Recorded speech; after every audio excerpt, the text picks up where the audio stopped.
하나님 말씀은 마태복음 24장 29절부터 41절까지입니다.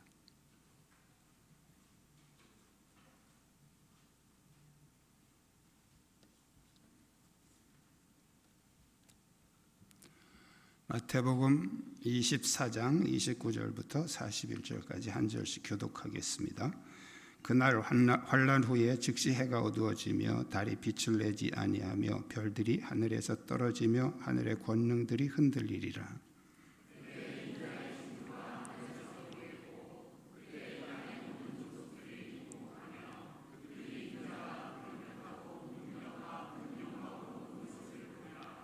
그가 큰 나팔 소리와 함께 천사들을 보내리니 그들이 그의 택하신 자들을 하늘 이 끝에서 저 끝까지 사방에서 모으리라.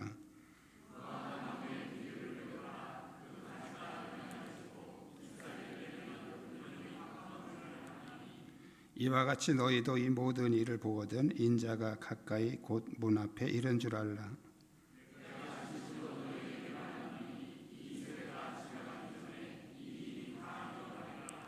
천지는 없어질지언정 내 말은 없어지지 아니하리라.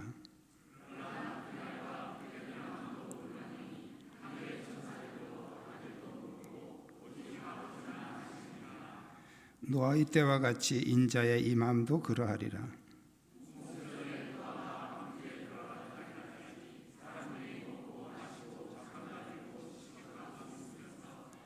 홍수가 나서 그들을 다 멸하기까지 깨닫지 못하였으니 인자의 임함도 이와 같으리라.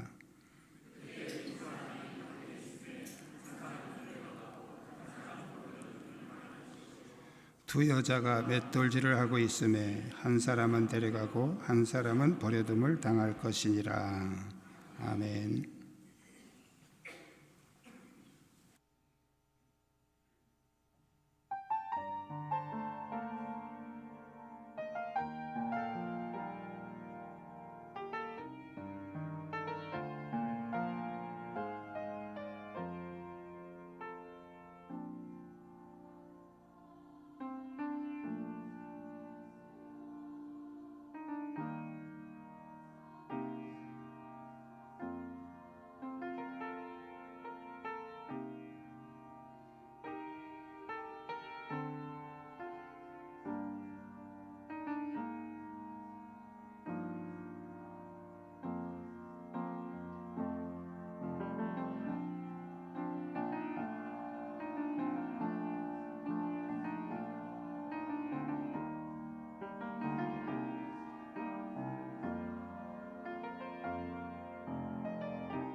아멘.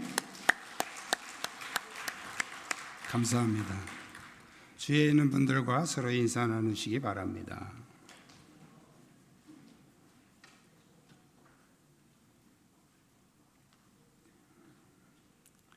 기독교에서만 가지고 있는 핵심 복음이 몇 가지가 있는데 그 중에 하나가 재림의 복음입니다. 재림에 관한 말씀은 기독교 복음의 핵심이기도 하지만 또 우리의 신앙에서 가장 클라이막스가 되는 그 시점이 바로 예수님의 재림이 아닐까 이렇게 생각합니다. 성결교단의 전도 표제 사중복음이라고 그러죠. 네 가지 중요한 복음, 그래서 사중복음에 중생, 성결, 신유, 재림 이렇게 네 가지를 성결교단의 중요한 복음으로 핵심으로 삼고 있습니다. 마태복음 24장부터 25장까지 상당히 많은 분량을 예수님이 재림에 관한 말씀으로 집중적으로 말씀하신 것은 이 재림의 복음이 그만큼 중요하기 때문이죠. 자, 오늘은 왜 예수님이 재림을 하시는지, 재림의 목적, 그리고 재림의 시기는 언제인지, 또 재림의 때에는 어떤 현상이 나타나는지 이런 부분들을 예수님 말씀 중심으로 살펴보면서 재림의 신앙을 준비하는 시간이 되기를 축복합니다. 우리 한번 따라하시겠습니다. 재림의 목적은 성도들의 구원입니다. 지난주에 제가 대환란에 대한 말씀을 잠깐 드렸는데요. 이 대환란이 끝나면 예수님이 재림을 하시는데 그때에는 온 우주의 질서가 다 깨어지게 됩니다. 해는 어두워지고 달이 빛을 잃고 별들이 떨어지고 이것은 우주의 질서가 다 무너진다는 말씀이죠. 베드로후서 3장 10절에는 그날에는 하늘이 큰 소리로 떠나가고 체질이 뜨거운 불에 풀어지고 땅과 그 중에 있는 모든 일이 다 드러난다 이렇게 말씀을 하고 있습니다. 그때 땅의 모든 족속이 통곡을 하게 되는데 그 이유는 우주 질서가 깨어지면서 오는 고통 때문이죠. 세계는 이미 질서가 흔들리고 있습니다. 게릴라성 폭우, 또 지진, 태풍, 해일, 폭설, 가뭄, 전 세계는 지금 그야말로 난리 속이죠.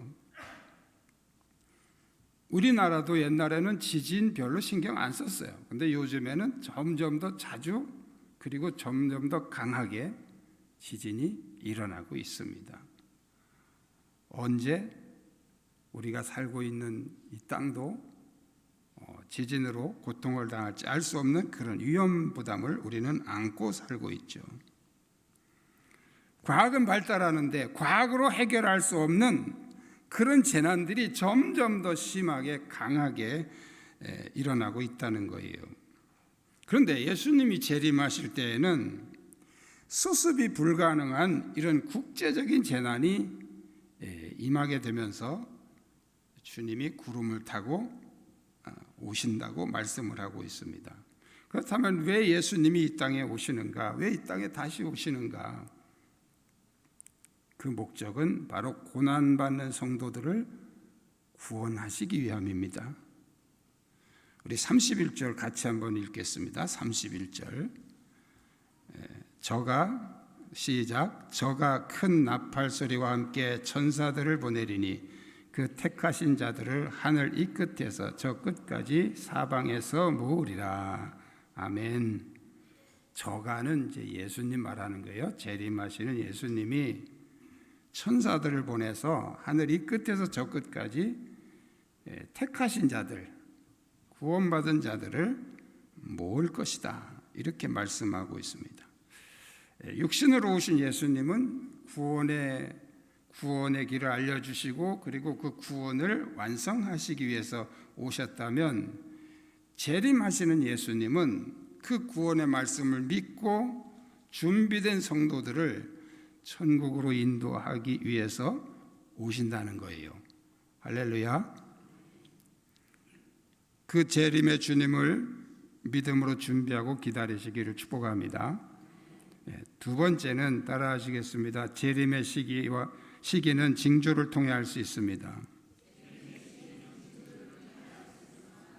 예수님의 재림 그러면 일반적으로 사람들이 가장 궁금해하는 게 뭡니까? 언제 오시냐 하는 거죠. 그것은 오늘날만 그런 게 아니고 예수님 당시에도 24장 3절에 보면 제자들이 언제 그런 일이 있습니까? 언제 예수님 오실 겁니까? 라는 그 때를 묻는 질문을 했습니다. 예수님은 여러 가지 징조들을 통해서 이 재림의 시기를 알려주셨지만 정확한 날짜와 시간은 안 알려주셨어요. 오늘 본문에 보면 무화과 나무의 비유를 배우라. 그 가지가 연화해지고 잎사귀를 내면 여름이 가까운 줄 아나니 그랬어요. 옛날에는 어떤 분들은 이 무화과 나무 잎사귀가 난다 이 말이 이스라엘의 독립을 말하는 것이다 이렇게 해석을 한 사람도 있어요. 맞을까요? 틀릴까요? 틀렸습니다. 그건 안 맞는 얘기예요. 자, 여기서 무화과 나무가 뭘 말하는 거냐? 이걸 예수님 말씀하는 게 아니고 잎사귀가 나고 가지가 연화해지고 잎사귀가 나면 여름이 가까운 줄 아는 것처럼 그 다음에요 33절에 이와 같이 너희도 이 모든 일을 보거든 그랬어요. 이게 중요한 거예요. 이와 같이는 이 무화과 나무 잎사귀가 피는 것처럼 이 모든 일을 보거든. 이 모든 일이 뭐예요? 앞에서 예수님이 말세에 재림하실 때 나타나는 징조들 얘기하는 거예요. 그런 징조들이 나타나는 걸 보거든. 무화과 나무 잎이 피는 거 보고 여름이 가까웠네 아는 것처럼 이런 징조들이 일어나는 걸 보거든 예수님 재림이 가까운 줄 알아라 그 얘기예요.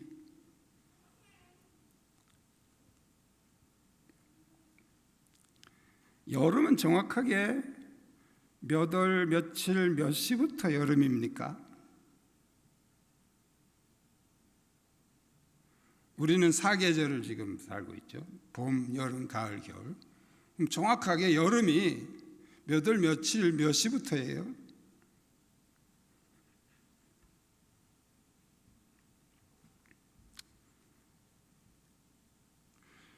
저희가 그 신학교 다닐 때 교수님이 목회에 성공하려고 그러거든 세 가지를 조심해라 그랬어요. 뭐겠어요? 돈,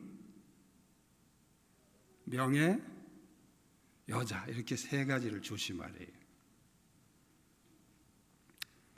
그래서 제가 그 말에 굉장히 공감이 되더라고요. 이게 정말 이건 조심해야 되겠다. 그래서 지금까지 제가 30몇 년 동안 목회하면서 한 번도 제가 사례비 올려달라 소리를 교회에다 한 적이 없어요. 돈 조심하라 그랬으니까. 내가 마이너스 통장을 쓰고 옛날에 마이너스 통장이 없어서 다른 사람한테 빌려서 쓰면서도 교회에는 한 번도 제가 사례비 부족하니 좀 올려주세요 얘기를 한 번도 안 했어요. 그러니까 확실히 덜 올려주더라고요. 아무 말도 안 하니까요. 앞으로는 제가 할지도 모르겠어요. 그런데 지금까지는 안 했어요. 돈 조심하라 그래서. 그리고 명예 조심하라 근데 대개 목회자들의 명예는 이제 정치거든요. 이렇게 지방회장이나 총회장 이런 그 정치. 저 정치 안 하기로 제가 굳게 결심을 했죠. 가끔씩 욕망이 올라와요.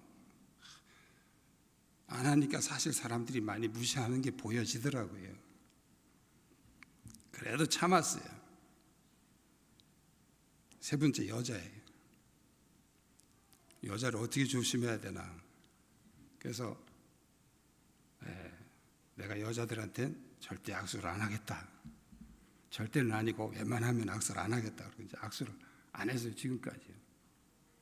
어떤 목사님이 날 보고 그래요. 아유, 그렇게 하면 안 된다고.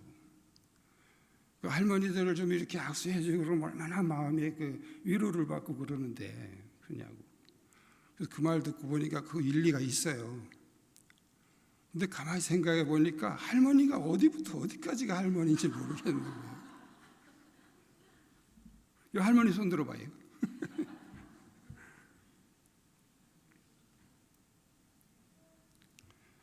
그 제가 그럼 만약에 할머니들은 악수해 주자 그러고 이제 쭉 악수하다가 애매한 사람이 왔어요. 할머니라 그래야 되나 안 할머니라 그래야 되나.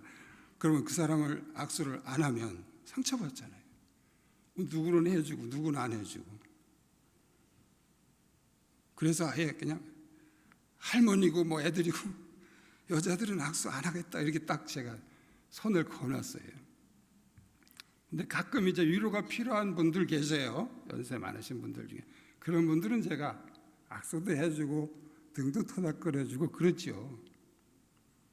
근데 이렇게 공예배 끝나고 나갈 때 그때는 제가 거의 악수를 안 합니다. 가끔씩 어떤 할머니들은 반가워서 와서 막 손을 잡아요. 그런 분들은 제가 잡아주지요. 손을 내미는데 뿌리치면 되겠습니까? 그러니까 우리 할머니들 제 손 한번 잡아보고 싶으시면 손을 내미세요. 그럼 제가 못 부딪힙니다. 이 경계선이 애매한 게 참 많죠. 우리 말 중에도 많잖아요. 적당히라는 말, 대충이라는 말 이런 것들이 경계선이 없잖아요. 자, 여름도 마찬가지예요. 언제부터 언제까지가 여름이지. 예수님이 여름이 가까운 줄 알라 그랬잖아요.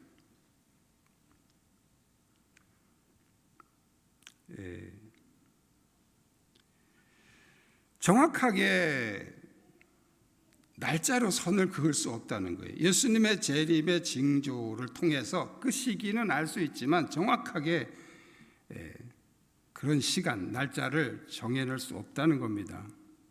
92년도에 다미선교회라는 이단이 날짜를 정해놓고 10월 28일인가요? 날짜 정해놓고 그날 예수님 재림하신다고 얼마나 전국을 떠들썩하게 했는지. 그때 목회자들도 많이 넘어갔어요. 거기 그 사람들이 그 풀이하는 성경 해석에 가짜죠. 성경을 잘못 오해해서 그런 겁니다. 나름대로 뭐 그 풀이하는 해석이 있어요. 지금 뭐 얘기할 수는 없지만. 근데 오늘 우리 36절 한번 읽어보세요. 36절 시작. 그러나 그날과 그때는 아무도 모르나니 하늘의 천사들도 아들도 모르고 오직 아버지만 아시느니라. 아멘. 아들이 누굽니까? 예수님이에요. 천사도 모르고 여기 아들도 모른다 그랬지만 그 말이에요. 천사도 모르고 나도 몰라 그런 얘기죠. 나도 몰라. 제가 질문 한번 해볼게요. 예수님이 진짜 몰랐을까? 알면서 모른다고 했을까? 어떨 것 같아요? 예수님이 진짜 몰랐다. 손 들어보세요. 알면서도 모른다 그랬다. 손 들어보세요.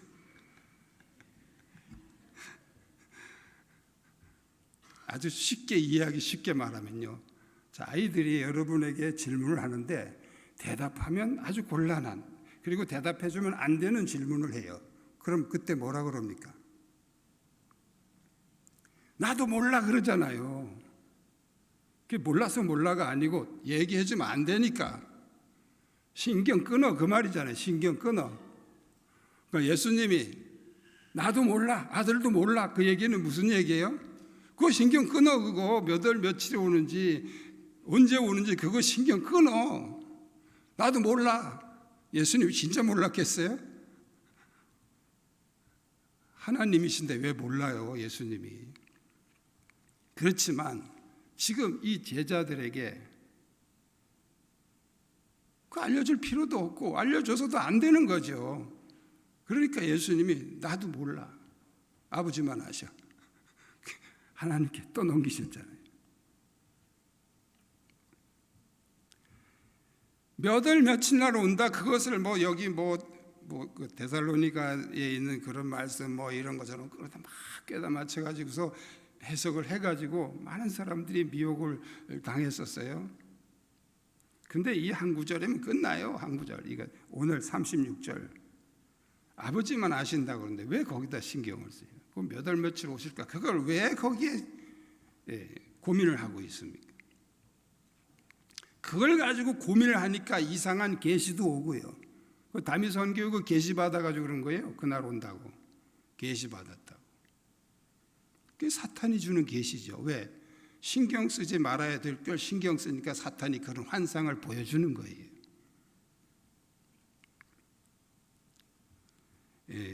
지금까지 역사 속에서 몇 월 며칠 날 예수님 재림한다고 떠들썩하게 했던 이단들이 한둘이 아니에요. 60년대에는 그 안식일 교회라고 들어보셨을 거예요. 제7일 안식일 교회 예수 재림교회. 그 60년대에 날짜 정해놓고 예수님 오신다고 소란 떨었던 집단이에요. 성경은 우리에게 예수님이 이렇게 말씀하고 있어요. 아무도 몰라. 하나님만 아셔. 그 얘기는 다른 말로 신경 꺼. 그거 고민하지 마. 그거 알려고 노력하지 마. 그런 말씀이죠. 다만 징조를 통해서 우리는 거의 때가 됐다는 걸 알 수 있다. 이게 예수님이 우리에게 하신 말씀이에요. 할렐루야. 그럼 여러분들은 이제 이 현재의 우리의 주변에서 일어나는 이러한 여러 가지 징조들을 보면서 이제 예수님 재림할 때가 그렇게 멀지는 않았다는 사실을 여러분들이 깨달으셔야 됩니다. 세 번째는 따라하시겠습니다. 재림의 현상은 분명하게 구분됩니다. 자, 이 시한부 종말론자들이 막 그렇게 몇 월 며칠 난리 폈다가 딱 지나갔는데 안 맞으면 핑계를 대죠. 무슨 핑계입니까? 제일 많이 대는 핑계가 연기됐다. 날짜가 뒤로 미뤄졌다는 거예요. 예수님이 연기하셨다는 거예요. 아주 생쇼를 하고 있어요. 예수님이 언제 그런 걸 내가 간다고 그랬다가 좀 연기해야 되겠다 바쁘다 그런 분이에요? 예수님이?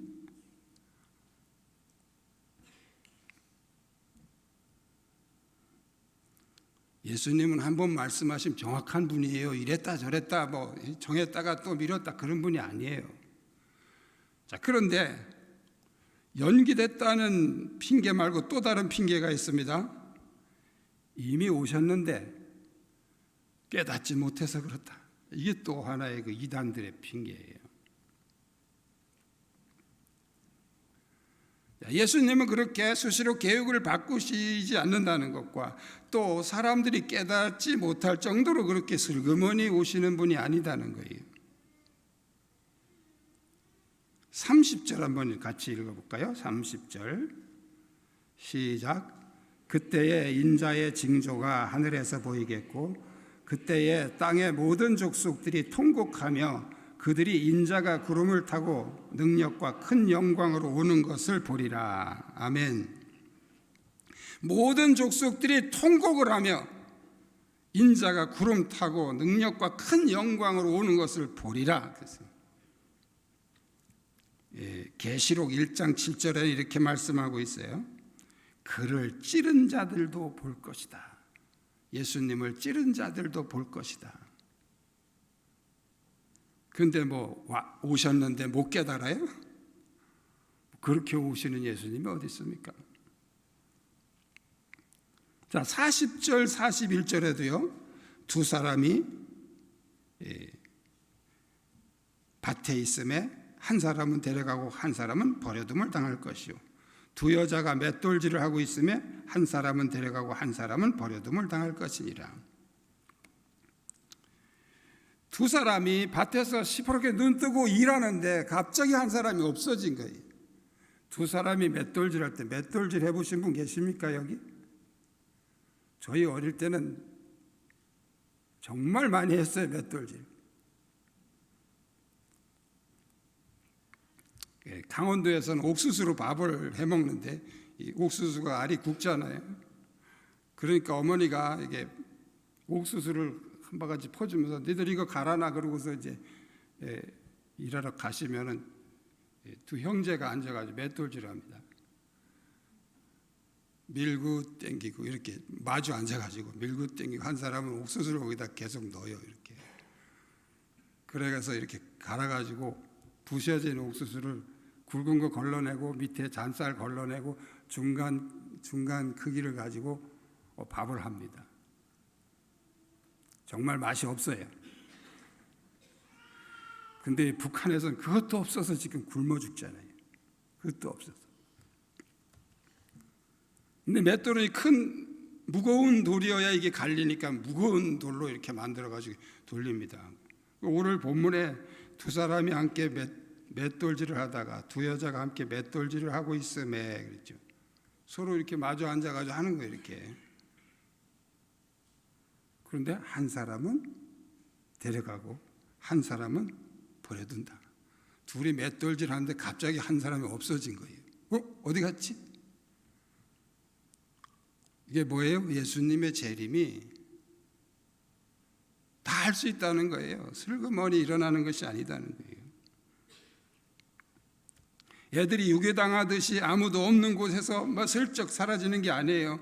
재림의 현상은 분명하게 애들이나 어른이나 불신자나 신자나 누구나 볼 수 있게 공개적으로 눈 똑바로 뜨고 맷돌질 하다가도 갑자기 없어진다는 거예요. 지금은 우리가 불신자나 신자나 잘 믿는 사람이나 대충 믿는 사람이나 믿음이 좋은 사람이나 안 좋은 사람이나 별로 구분이 안 되죠. 그렇지만 예수님이 재림하시면 누가 보아도 알 수 있게 분명하게 구분이 된다는 거예요. 쫙 갈라진다는 거예요. 남아있느냐 들림받느냐. 지금 저를 통해서 하시는 예수님의 말씀이 협박이 아닙니다. 사랑의 경고임을 믿으시기 바랍니다. 우리 주위에 있는 분들에게 이렇게 인사합시다. 예수님 잘 믿읍시다. 네, 잘 믿어야 돼요. 92년도에 다미성교회는 깨어있으라고, 예수님이 깨어있으라고 그러니까 우리가 자정예배 드려야 된다고 밤에 잠 안 자고 자정예배 드렸어요. 그게 깨어있는 겁니까? 그게 자정예배 드리라는 말씀이에요. 그게 깨어있으라는 게. 오늘 본문에 두 여자가 맷돌질 하다가 두 사람이 밭에서 일하다가 한 사람과 한 사람, 이게 무슨 얘기예요? 교회 와서 눈 반짝 뜨고서 12시에 예배 드리라는 얘기가 아니에요. 준비된 사람은 밭에 있어도 맷돌질을 해도 누가 보면은 두 사람이 함께 잠을 자다가 한 사람은 가고 한 사람은 남는다 그랬어요. 잠을 자도 준비된 사람은 틀림받게 될 줄로 믿습니다. 깨어있는다는 게 눈 동그랗게 뜨고 있는 걸 말하는 게 아니에요. 준비된 사람을 말하는 거예요. 여러분이 준비가 되어 있으면 직장에 일을 하시든지 운전을 하시든지 꽃밭을 메고 있든지 아니면 낮잠을 주무시더라도 걱정할 거 없어요. 예수님이 아이고 얘는 잠자서 그냥 가야 되겠네, 그런 건 아니단 말이에요. 잠을 자든지 일을 하든지. 예수님께서 마지막 때에는 거짓 교리를 전파하는 많은 이단들이 나타날 것이라고 지난주에 본문에서 말씀하셨죠. 오늘날 얼마나 많은 이단들이 성행을 하고 있습니까?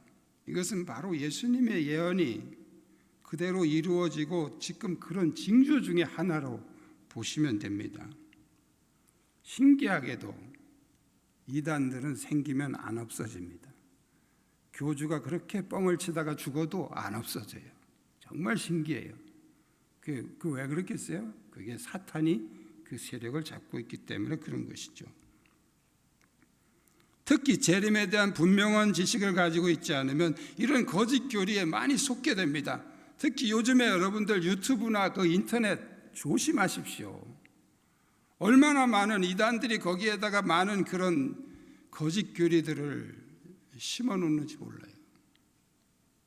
이상하게도 최근에는 이 유튜브를 신봉하는 사람들이 너무 많아요. 유튜브를 너무 믿어요. 그 믿지 말아요. 가짜, 전부 다 가짜 투성이에요.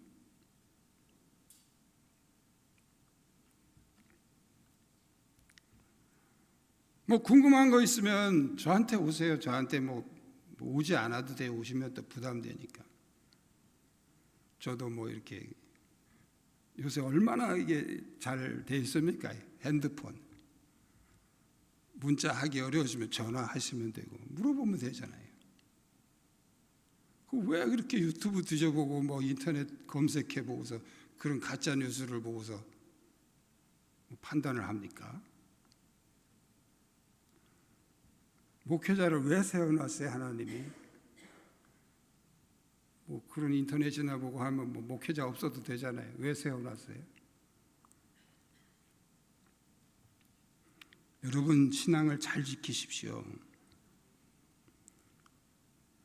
은밀하게 성경 공부, 그건 100% 이단이에요. 성경 공부하자. 무료 성경 공부. 그럼 무료지 그럼 누가 돈 받고 합니까? 교회에서도 다 무료하는 거예요. 그게 사탄의 속임수지. 여러분 우리가 받은 이 구원은 대단한 거예요. 아멘. 이 엄청난 구원을 받았는데 왜 그런 속임수에 빠져가지고 그걸 잃어버려요. 그걸 뺏겨요. 그 정신 똑바로 차리셔야 돼요. 여러분의 잠깐의 실수가 영혼을 팔아먹는 그런 일이 일어날 수 있다는 거예요. 여러분 모두가 믿음 잘 지키시고 영광 중에 들림 받기를 주님의 이름으로 축복합니다. 기도하시겠습니다.